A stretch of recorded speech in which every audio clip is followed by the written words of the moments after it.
បាទលីប៊ុនស៊ុនសូមជម្រាបសួរពុកម៉ែបងប្អូនទាំងនៅក្នុងស្រុកនិងនៅក្រៅស្រុកជាពិសេសមិត្តយុវជនបាទខ្ញុំបាទលីហេងសូមគោរពជំរាបសួរពុកម៉ែបងប្អូនជនរួមជាតិខ្មែរផងដែរបាទដូចដែលយើងសន្យាកាលពីវីដេអូមុនវេទិកាតែចាស់វិលត្រឡប់សារជាថ្មីនឹងលើកយកប្រធានបទមួយគឺការវិវត្តនៃសង្គ្រាមនៅប្រទេសអ៊ីរ៉ង់រវាងអាមេរិកនិងអ៊ីស្រាអែលហើយការវិវត្តស្ថានភាពសង្គ្រាមនៅអ៊ីរ៉ង់នោះមានការវិវត្តយ៉ាងណាហើយហេងតើមានបានដឹងព័ត៌មានអីខ្លះពីសង្គ្រាមនៅអ៊ីរ៉ង់ដែរទេបាទសង្គ្រាមនៅអ៊ីរ៉ង់នេះគឺយើងសង្កេតឃើញថាសហរដ្ឋអាមេរិកគឺអ្នកដែលយើងល្បីឈ្មោះថាជាបិតាប្រជាធិបតេយ្យហ្នឹងគឺបានបង្ក្រាបប្រទេសដែលដឹកនាំបែបផ្ដាច់ការម្ដងមួយហើយកាលពីប្រហែលថ្ងៃមុននោះគឺទៅចាប់ខ្លួនមេដឹកនាំនៃប្រទេសវេណេស៊ុយឡាហើយរហូតមកដល់ប្រហែលថ្ងៃមុននេះទៀតក៏មកដល់ប្រទេសអ៊ីរ៉ង់គឺបាញ់សម្លាប់ហើយកំទេចយកតែម្ដងហើយមិនតែប៉ុណ្ណោះបងលីប៊ុនស៊ុនបងអ្វីដែលអស្ចារ្យបំផុតគឺយើងក៏លេចទៅមើលប្រទេសកម្ពុជាយើងវិញគឺមេដឹកនាំដ៏ខ្លាំងក្លាគេហៅថាមហាបរោះប្រទេសកម្ពុជាដែលកាលពីប្រហែលឆ្នាំមុនគឺបង្ខំឲ្យប្រជាពលរដ្ឋហើយអ្នកគ្រប់គ្រងរបស់គាត់ហ្នឹងនាំគ្នានិយាយថាបរោះខ្លាំងនៅកម្ពុជាគឺបានចេញសារមួយគម្រាមកំហែងមិនឲ្យប្រជាពលរដ្ឋនិយាយពីបញ្ហានៅអ៊ីរ៉ង់វិញអាហ្នឹងមានមូលហេតុអីនៅពីក្រោយក្នុងរឿងនេះបងប៊ុនស៊ុនយើងដឹងច្បាស់ហើយសហរដ្ឋអាមេរិកក៏ដូចជាបណ្ដាប្រទេសប្រជាធិបតេយ្យធំៗនៅលើពិភពលោកណាគេបានប្រកាសជំហរយ៉ាងច្បាស់លាស់ថាគេផ្ដួលរំលំរបបផ្ដាច់ការនៅលើពិភពលោកហើយជារបបផ្ដាច់ការណាដែលសាហាវយងខ្នងប្រៃផ្សៃធ្វើទុកបុកម្នេញសម្លាប់អាយុជីវិតប្រជាពលរដ្ឋខ្លួនហ្នឹងណាជាពិសេសការរំលោភសិទ្ធិមនុស្សបាទនិងសិទ្ធិរបស់ពលរដ្ឋហ្នឹងដែលមានចែងនៅក្នុងអំណុយនៃអង្គការសហប្រជាជាតិតែដោយឡែកផ្ទុយទៅវិញលោកហ៊ុនសែនហាក់បីដូចជាមានខ្លួនថាអូអញប្រហែលជាផ្ដាច់ការដែរអញប្រហែលដូចរំលោភសិទ្ធិពលរដ្ឋខ្លួនឯងបើពលរដ្ឋខ្លួនឯងដែរបើមេដឹកនាំប្រជាធិបតេយ្យដ៏ធំមួយតាំងខ្លួនហើយតាមកំតិចមេដឹកនាំផ្ដាច់ការហើយបើលោកហ៊ុនសែនគម្រាមពលរដ្ឋហាមពលរដ្ឋមិនឲ្យនិយាយវាហាក់ដូចជាខ្លួនឯងជាមេដឹកនាំផ្ដាច់ការមួយរូបដែរមិនចឹងបងមិនសុនត្រង់ចំណុចហ្នឹងឲ្យសមនឹងដូចពាក្យចាស់បុរាណយើងបានពោលហ្នឹងគេថាគោដំបៅខ្នងឯកហៅរំលងរំសាយចន្ទុយពាក្យស្លោកមួយគ្នាទៀតគេថាស៊ីលីរអ៊ីខ្លួនណានេះហីមានតែខ្លួនឯងជាជនផ្ដាច់ការទេដឹងខ្លួនឯងច្បាស់ទៅរអ៊ីខ្លួនបែបនេះរហូតដល់គម្រាមពលរដ្ឋវាយខ្នោះថាបើសិនជាលើកព័ត៌មានពីស្ថានភាពនៅអ៊ីរ៉ង់លើកយកមកពិភាក្សាវែកញែកពិភាក្សាអីហ្នឹងចាប់វាយខ្នោះដាក់គុកអីជាដើមហ្នឹងបងមិនសុនចិត្តត្រង់ចំណុចលោកហ៊ុនសែនបានហាមពលរដ្ឋមិនឲ្យនិយាយហើយបងលើកឡើងថាមានតែជនផ្ដាច់ការទេដែលស៊ីលីរអ៊ីខ្លួនហ្នឹងបើសិនបើយើងមើលពីទង្វើរបស់លោកហ៊ុនសែនលោកហ៊ុនម៉ាណែតដែលជាមេដឹកនាំក្រុងភ្នំពេញនៅកម្ពុជាយើងសប្តាហ៍ថ្ងៃនេះបងអាចលើកពីចំណុចពួកគាត់ដឹកនាំខ្លះមកទេមានចំណុចល្អត្រង់ណាខ្លះហើយមិនល្អត្រង់ណាខ្លះហើយមានបានជួយទៅដល់ពលរដ្ឋកន្លែងណាខ្លះដែរទេបងមុននឹងយើងយកករណីដឹកនាំដោយរបបក្រុងភ្នំពេញពីអ្នកឪពុកកូនហ្នឹងយើងបកក្រោយត្រឡប់ទៅមើលមេដឹកនាំវេណេស៊ុយឡាដែលឃើញថាជាមេដឹកនាំជួញដូរគ្រឿងញៀនណាដែលដឹកនាំគ្រឿងញៀននោះមានចរន្តនៃចរាចរណ៍គ្រឿងញៀនទៅលើបណ្ដាប្រទេសនានានៅទូទាំងសកលលោកជាពិសេសផ្នែកអឺរ៉ុបនិងមកសហរដ្ឋអាមេរិកជាដើមហ្នឹងដែលធ្វើឲ្យប៉ះពាល់ដល់សុខភាពដល់ជីវភាពប្រជាពលរដ្ឋនឹងភាពអសន្តិសុខនៅតាមបណ្ដាប្រទេសជាដៃគូរបស់សហរដ្ឋអាមេរិកនិងអឺរ៉ុបជាដើមហ្នឹងវិលមកប្រទេសអឺរ៉ុងវិញក៏ដូចនេះដែរអឺរ៉ុងគឺជាប្រទេសមួយដែលផ្ដាច់ការហេងមានដឹងទេថាក្នុងរយៈពេលមួយរយៈដែលផ្ដាច់អ៊ីនធឺណិតបិទព័ត៌មានអ៊ីរ៉ុងសម្រាប់ប្រជាពលរដ្ឋខ្លួនប្រមាណជា 30000 ទៅ 40000 នាក់ណាគឺសាហាវយងខ្នងមែនតើបងមិនសុនខ្ញុំសូមចូលរួមកន្លែងនេះបងនិយាយពីអឺរ៉ុងផ្ដាច់ព័ត៌មានបានសម្រាប់ប្រជាពលរដ្ឋជាច្រើនអ្នកវាតាមបើខ្ញុំប្រៀបធៀបជាមួយនឹងប្រទេសកម្ពុជាវាមិនខុសអីជាមួយនឹងការដឹកនាំរបស់លោកហ៊ុនសែនលោកហ៊ុនម៉ាណែតនោះទេគឺកំឡុងពេលដែលបំបិតសិទ្ធិប្រជាពលរដ្ឋមិនឲ្យនិយាយបំបិតសារព័ត៌មានឯករាជ្យមិនឲ្យចុះផ្សាយពីព័ត៌មានកើតឡើងនៅក្នុងប្រទេសកម្ពុជាផ្សេងៗហ្នឹងគឺលោកហ៊ុនសែនលោកហ៊ុនម៉ាណែតហ្នឹងគឺបានចាប់ខ្លួនប្រជាពលរដ្ឋអ្នកដែលរិះគន់ពីបញ្ហាប្រជាពលរដ្ឋជាពិសេសគឺសកម្មជនបរិស្ថានសកម្មជនសង្គមហើយសកម្មជននយោបាយអីហ្នឹងឲ្យតែមានជំហរប្រឆាំងនឹងជំហររិះគន់លោករឹងមាំហ្នឹងឲ្យតែមានឥទ្ធិពលតិចតួចលោកចាប់ដាក់ពន្ធនាគារវាមិនខុសពីអ៊ីរ៉ុងដែលមេដឹកនាំរបស់ខ្លួនហ្នឹងរក្សាអំណាចក្រាញអំណាចទៅសម្រាប់ប្រជាពលរដ្ឋឯងបងសុទ្ធត្រឹមត្រូវណាស់ហើយ សញ្ញាណនៃជនផ្ដាច់ការមានអត្តសញ្ញាណដូចគ្នាមិនខុសគ្នាប្រមាណទេឬក៏យ៉ាងហោចណាស់ក៏ប្រហាក់ប្រហែលគ្នាងាយស្រួលឲ្យយើងកត់សម្គាល់ឬក៏ចំណាំបានថាមេដឹកនាំនោះជាមេដឹកនាំផ្ដាច់ការឬក៏មេដឹកនាំបែបកុម្មុយនីសហ្វាស៊ីសនិយមដែរយើងមើលឧទាហរណ៍ដូចជាមេដឹកនាំវេណេស៊ុយឡាដែលចរាចរណ៍នៃគ្រឿងញៀនអញ្ចឹងយើងមើលថាតើមេដឹកនាំនៅកម្ពុជាក៏ដូចជានរណាដែលជាមេធំ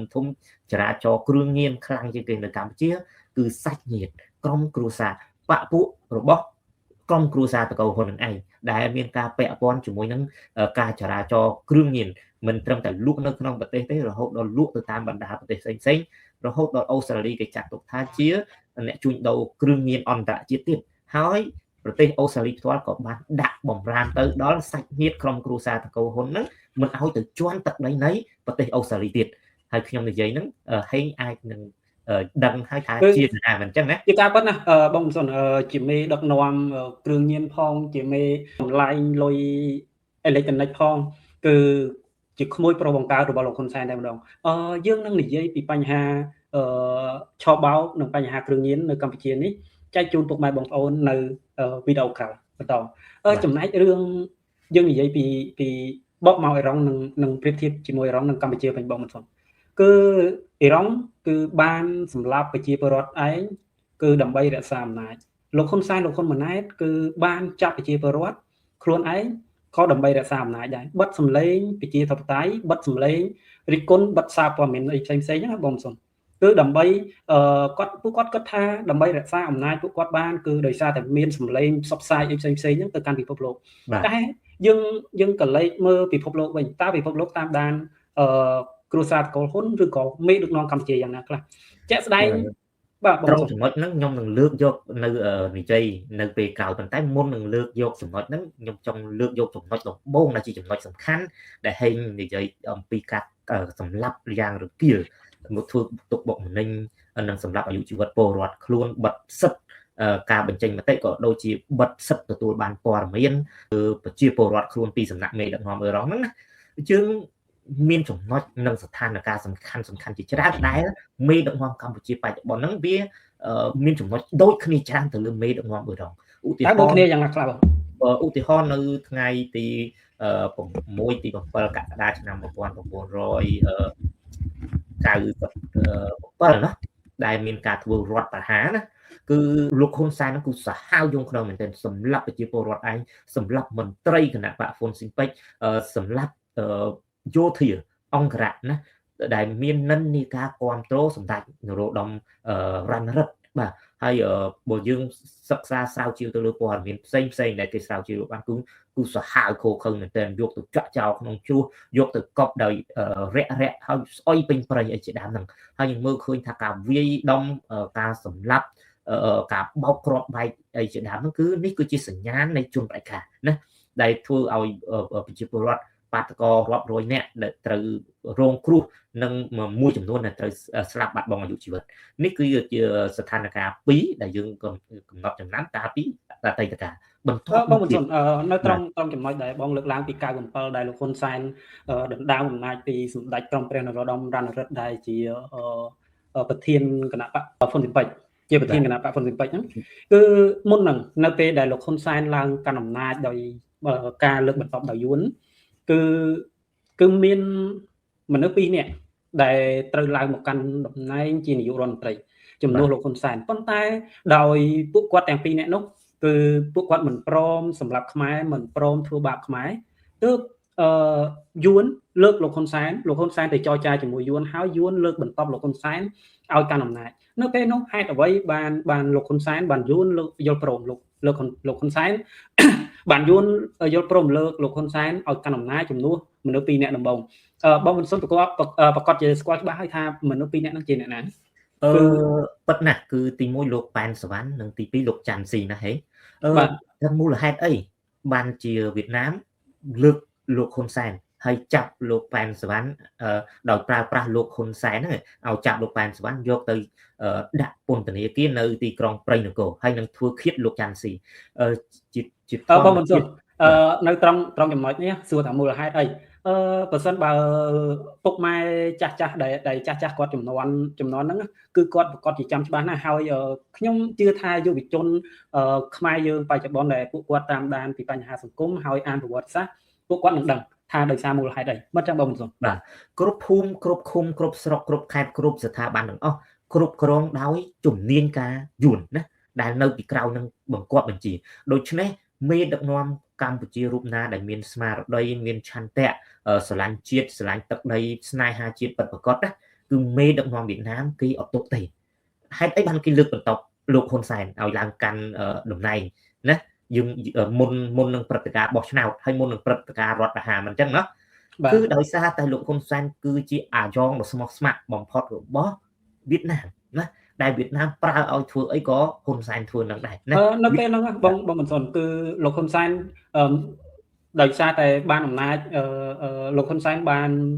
កែនប្រជាពលរដ្ឋខ្មែរគឺសម័យក5គឺចាស់គាត់និយាយគឺសម័យក5ហើយដោយសារតែក5នេះហើយទើបលោកហ៊ុនសែនបានកាន់អំណាចរហូតដល់សប្តាហ៍ថ្ងៃនេះខ្ញុំជឿថាយុវជនសម័យថ្មីគឺមិនមែនតែពួកយើងទេគឺជាច្រើនទៀតពួកគាត់ដឹងហើយនឹង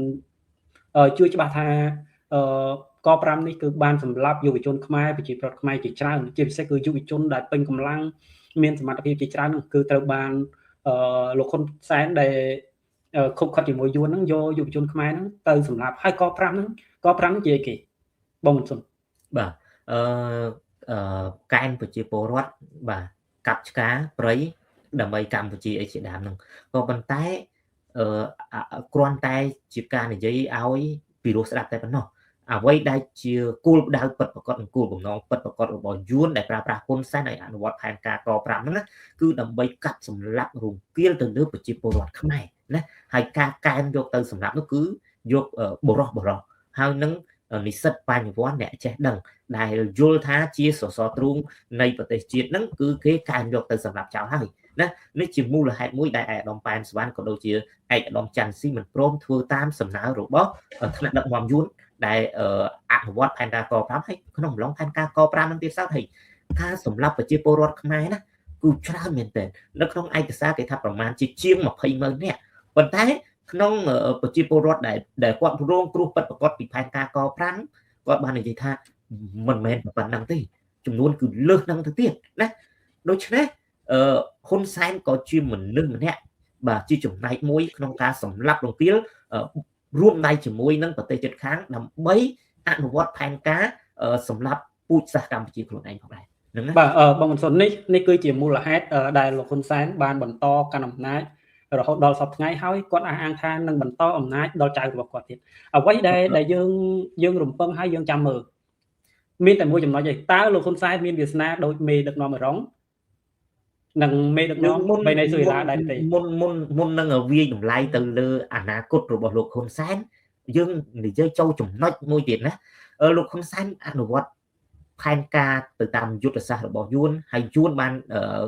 ជោគជ័យទៅលើផែនការយុទ្ធសាស្ត្រហ្នឹងហើយយើងមើលឃើញថា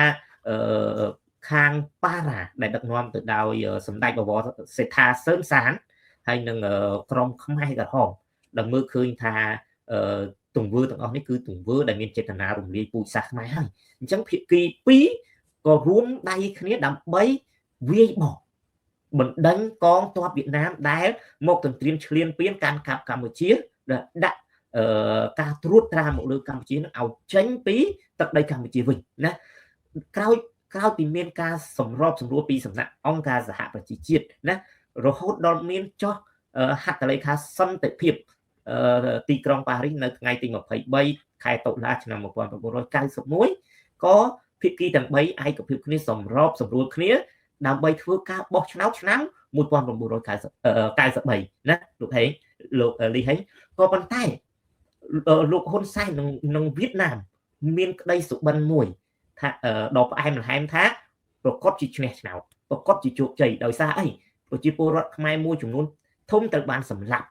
ណាបន្ទាប់ពីពលពតបន្ទាប់ពីផែនការក5និស្សិតបញ្ញវន្តជាច្រើនត្រូវបានសម្លាប់ដោយរបបកម្ពុជាប្រជាមានិតក៏ដូចជារបបសាធារណរដ្ឋខ្មែរដែលដឹកនាំដោយលោកហេងសំរិនលោកហ៊ុនសែននឹងឯងក៏ប៉ុន្តែផ្ទុយពីក្តីសុបិនរបស់គាត់មិនអាចខ្លាយជាការពិតបាន គាត់ត្រូវបានចាញ់ឆ្នោតនៅឆ្នាំ1993ហើយគាត់បន្តចាញ់ឆ្នោតនៅឆ្នាំ1997ជាមូលហេតុដែលគាត់សម្រេចចិត្តធ្វើរដ្ឋប្រហារសម្ដេចនរោត្តមរណរដ្ឋណាពេលទោះជាគាត់ឡាំប៉ាបានធ្វើជានាយករដ្ឋមន្ត្រីរដ្ឋាភិបាលរងណាអនុរដ្ឋាភិបាលនាយករដ្ឋមន្ត្រីរងដែលពេលហ្នឹងពិភពលោកគេក៏វិក្បាលសំបី UN ក៏វិក្បាលកពលមកដែរមកពិភពលោកទាំងអស់មានតែប្រទេសខ្មែរទេដែលមាននាយករដ្ឋមន្ត្រីពីរណាអញ្ចឹងគាត់ធ្វើរដ្ឋប្រហារអញ្ចឹងចាប់តាំងពីពេលនោះរហូតមកដល់ពេលបច្ចុប្បន្ននេះណាហើយលោកហ៊ុនសែនឡើងកាន់អំណាចមិនមែនដោយការបោះឆ្នោតទេណាការបោះឆ្នោតពិតប្រាកដមានតែម្ដងគត់គឺរៀបចំដោយអ៊ុនតាក់ឬក៏រៀបចំដោយ UN ណាមិនចឹងហើយចំណែកការបោះឆ្នោតផ្សេងទៀតគឺរៀបចំដោយហ៊ុនសែននឹងចង្វាយរបស់គាត់គឺវៀតណាមពិតជាត្រឹមត្រូវណាបងសុនដោយសារតែយើងមានពេលវេលាកំណត់យើងនឹងលើកយកពីបញ្ហាលោកហ៊ុនសែនឡើងកាន់អំណាចនេះថាដោយការបោះឆ្នោតពិតប្រាកដត្រឹមត្រូវឬក៏ឡើងបោះឆ្នោតដោយការលួចបន្លំសូមបោះឆ្នោតឡើងកាន់អំណាចដោយការបោះឆ្នោតត្រឹមត្រូវដោយសេរីនិងយុត្តិធម៌ឬក៏គាត់ឡើងកាន់អំណាចដោយប្រើប្រាស់កំណងកំភ្លើងណាប៉ុន្តែបងសុនយើងសង្ឃឹមថាពុកម៉ែបងប្អូននឹងចូលរួមតាមដានទស្សនាហើយក៏ដូចជាបញ្ចេញយោបល់មកក្រុមការងារពួកយើងហើយយើងនឹងនិយាយពីបញ្ហានេះសួរថាលោកហ៊ុនសែនកាន់អំណាចដល់សប្តាហ៍ថ្ងៃដោយសារស្លឹកឆ្នោតឬក៏លួចបន្លំឬក៏លួចប្លន់បាទសូមជួបគ្នានៅវីដេអូក្រោយបាទសូមអរគុណសូមគោរពលា